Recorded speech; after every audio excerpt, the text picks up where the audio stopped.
प्रसिद्ध कथावाचक अनिरुद्धाचार्य इस वक्त अपने विवादित बयान को लेकर सुर्खियों में है। महिलाओं ने अनिरुद्धाचार्य के खिलाफ मोर्चा खोल दिया है। संत समाज भी उनके बयान का विरोध कर रहा है और यूपी महिला आयोग ने भी अब अनिरुद्धाचार्य की मुश्किलें बढ़ा दी हैं।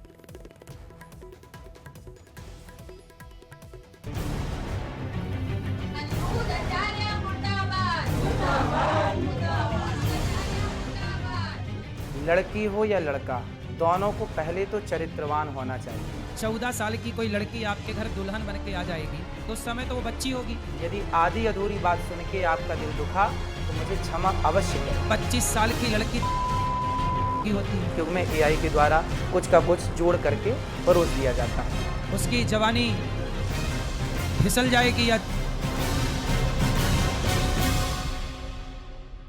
कथावाचक अनिरुद्धाचार्य ने महिलाओं पर दिए अपने बयान पर सफाई तो जरूर दी, लेकिन उनके खिलाफ महिलाओं की नाराजगी कम नहीं हो रही है। वाराणसी में महिलाओं ने उनके पोस्टर पर स्याही फेंककर बहिष्कार का ऐलान किया। नाराज महिलाओं ने कहा कि अनिरुद्धाचार्य संत नहीं है और अब वे उन्हें व्यासपीठ पर नहीं देखना चाहती। हम लोग कुछ दिन पहले उनका कथा बहुत ही एक गुरु मानते हुए हम लोग वो कथा सुनते थे, लेकिन जो उन्होंने महिलाओं पे टिप्पणी की है, जो उन्होंने बोला है, वो बहुत ही निंदनीय है। इसी तरीके की सोच को ये दर्शाता है कि उनकी ये सोच क्या है।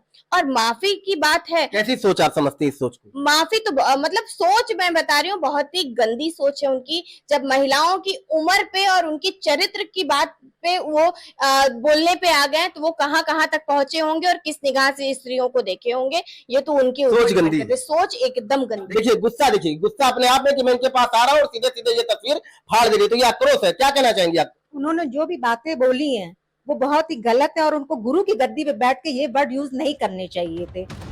सिर्फ वाराणसी ही नहीं, अयोध्या में भी अनिरुद्धाचार्य के बहिष्कार की बातें चल रही हैं। यहाँ संतों में अनिरुद्धाचार्य को लेकर गुस्सा है और संत कह रहे हैं कि कथावाचकों को शास्त्रों की मर्यादा में रहकर ही अपनी बात कहनी चाहिए।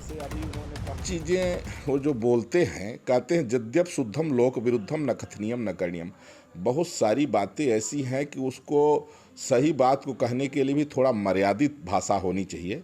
अब जैसे उन्होंने कई बयान ऐसे, अभी उन्होंने कहा कि आजकल 25 साल में शादी होती है तो जवानी स्वाभाविक है कि 10-4 जगह लुटा के आती हैं लड़की। ये बहुत निंदनीय है। समाज में भगवान की कथा कहना, भगवान की चर्चा करना, तो ऐसे में एक आचार्य को, एक कथाव्यास को, एक पथ प्रदर्शक को ऐसी बात नहीं कहनी चाहिए जिससे समाज में उसका गलत संदेश है। वहीं अनिरुद्धाचार्य के लिए उनका महिलाओं पर दिया बयान मुसीबत बनता जा रहा है और महिला आयोग की ओर से भी बयान आ गया। महिला आयोग अनिरुद्धाचार्य पर तल्ख है और उत्तर प्रदेश महिला आयोग की अध्यक्ष बबीता चौहान यहाँ तक कह रही हैं कि सिर्फ माफी से काम नहीं चलेगा, एक्शन होगा।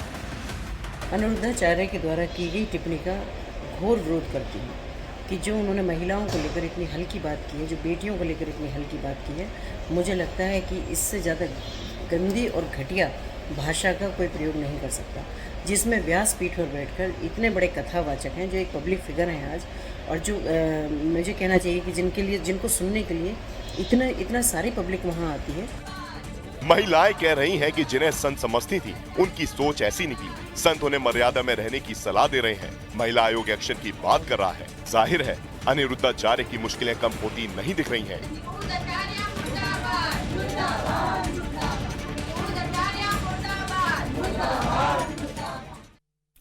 और अब आपको कथावाचक अनिरुद्धाचार्य का वो बयान सुनाते हैं जिस पर पूरा विवाद खड़ा हुआ और उन्हें माफी तक मांगनी पड़ी। जब लड़की 14 साल की होगी और 14 साल की कोई लड़की आपके घर दुल्हन बन के आ जाएगी तो उस समय तो वो बच्ची होगी। आप उस परिवार को अपना मान लेगी। लड़कियां लाते हैं 25 साल की, अब 25 साल की लड़की की होती है, वो 25 साल की जब तक आती है तो पूरी जवान होके आती है। जवानी कहीं ना कहीं तो वो उसकी जवानी फिसल जाएगी या बच्चों का विवाह जल्दी हो जाता था। टाइम पे देख लेना, लोग फिर जल्दी शादियां करना शुरू कर देंगे। कोई बात कही जाती है कि आजकल लड़कियां खराब हैं, तो कुछ लड़कियां खराब हैं, सारी कैसे खराब हो जाएंगी? कुछ लोग खराब हैं, सारे लोग कैसे खराब हो जाएंगे? तो कुछ शब्द यदि आप हमारे हटा देंगे वीडियो से तो वो तो सारी लड़कियां खराब के लिए वीडियो तैयार हो जाएगी, फिर लोग उसको गलत यूज़ कर सकते हैं।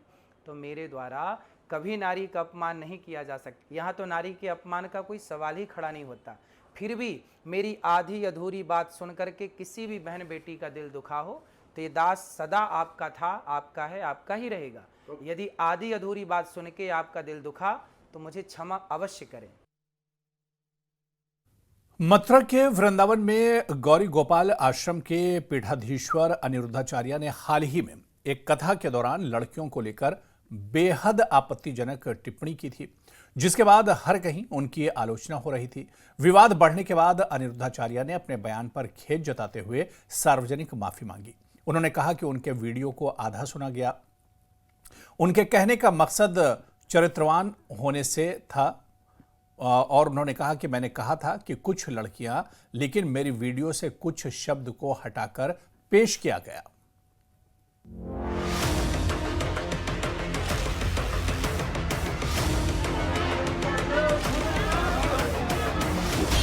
लड़कियों पर अभद्र टिप्पणी पर हल्ला बोल, बैकफुट पर कथावाचक अनिरुद्धाचार्य, लड़कियों पर विवादित बयान, कथावाचक अनिरुद्धाचार्य ने मांगी माफी।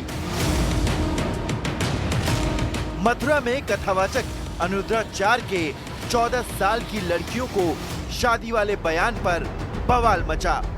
उनके खिलाफ नारेबाजी की गई। बाद में अनिरुद्धाचार्य का पुतला फूंककर विरोध दर्ज किया गया। विवाद गहराता देख कथावाचक अनिरुद्धाचार्य बैकफुट पर आए।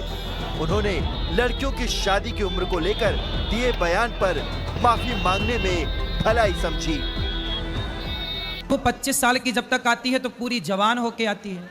जवानी कहीं ना कहीं तो वो उसकी जवानी फिसल जाएगी या बच्चों का विवाह जल्दी हो जाता था। टाइम पे देख लेना, लोग फिर जल्दी शादियां करना शुरू कर। हाँ, तो नारी के अपमान का कोई सवाल ही खड़ा नहीं होता। फिर भी मेरी आधी अधूरी बात सुन करके किसी भी बहन बेटी का दिल दुखा हो तो ये दास सदा आपका था, आपका है, आपका ही रहेगा। यदि आधी अधूरी बात सुन के आपका दिल दुखा तो मुझे क्षमा अवश्य करें। दरअसल हाल में एक धार्मिक कार्यक्रम के दौरान अनिरुद्धाचार्य का एक वीडियो सोशल मीडिया पर वायरल हुआ था।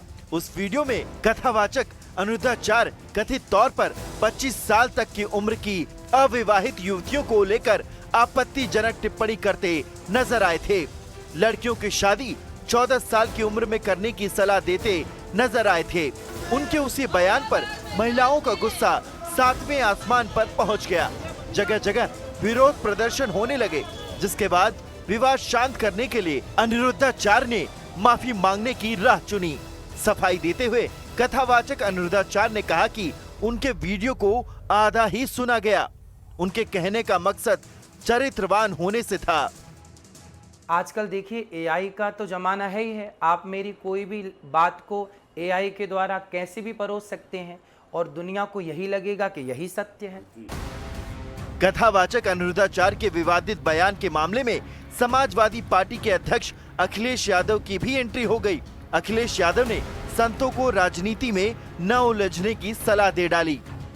मैं सभी संत स्वामियों से कहूंगा कि राजनीति में मत उलझो, क्योंकि देखिए एक मनु महाराज आए, सब गड़बड़ करा धरा उनका है, तो इसलिए मनु महाराज ने जो गड़बड़ किया उसको सुधारें, तब तो वो संत महान और प्रभु हमारे होंगे। अगर वो मनु महाराज वाली गड़बड़ी को भी दोहराएंगे तो हम कभी स्वीकार नहीं कर सकते। कथावाचक अनिरुद्धाचार्य पर ऐसे विवादित बयान देने के आरोप कोई पहली दफा नहीं लगे हैं। इससे पहले उन पर मां सीता और द्रौपदी को लेकर विवादित टिप्पणी करने के आरोप लगे थे। महर्षि वाल्मीकि पर विवादित टिप्पणी के आरोप लगे, जिसके बाद उन्होंने माफी मांगी। भगवान शिव को कृष्ण का साला बताया। संत समाज ने विरोध किया। अनिरुद्धाचार्य पर यह भी आरोप लगे कि उन्होंने कहा कि लड़कियां पढ़ाई के बहाने घर से भागती हैं और 35 टुकड़ों में मिलती हैं। यदि सोमवार तक प्रशासन कोई कार्रवाई नहीं करता है तो सभी अधिवक्तागणों का कहना है कि सोमवार को न्यायालय के द्वारा प्रार्थना पत्र देके और एफआईआर दर्ज कराने की प्रार्थना की जाएगी। माना कि इसके एक वीडियो में एआई ने कर दिया, एडिटिंग कर दी है एआई ने। हर वीडियो में एडिटिंग तो नहीं होती है, ये हर वीडियो में गलत टिप्पणियां करते हैं। कथावाचक अनिरुद्धाचार्य ने